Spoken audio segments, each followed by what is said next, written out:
ASEAN leaders are joining forces with China, Japan and South Korea to fight COVID-19. Leaders have come together in a video conference hosted by Vietnam. China has also promised to send 100 million masks and other urgently needed supplies to the region. Tung Ngo joins us from Hanoi for more on this. Tung, ASEAN leaders endorsed a new COVID-19 response fund. Any more details about this fund from the meeting?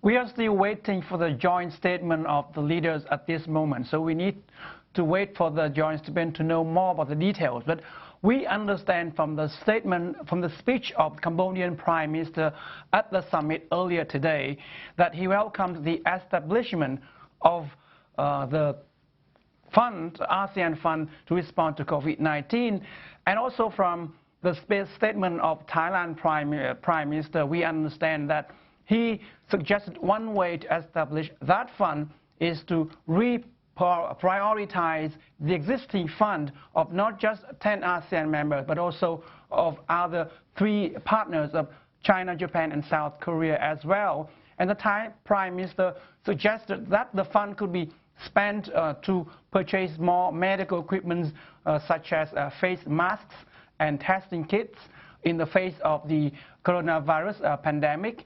And the fund would also be used for research and development efforts for medicines and vaccines in the effort to fight coronavirus. But at the moment, we still have to wait to read the final joint statement to know more about how this fund would be established and how it would operate.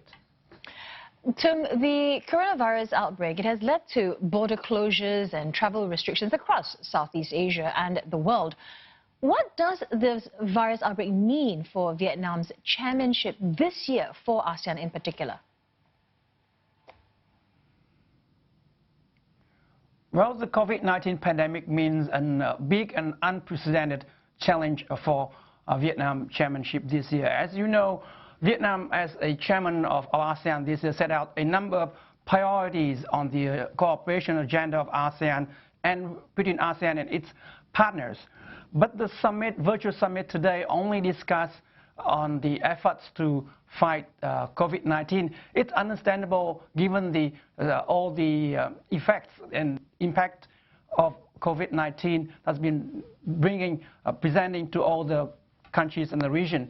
However, it leaves open the question, what are the future for other priorities of Vietnam for ASEAN this year, such as working toward the agreement on the regional economic comprehensive partnership, the mega trade deal between ASEAN and its partnership, and also Vietnam's priority for the second review of the draft on the Code of Conduct between ASEAN and China on the South China Sea.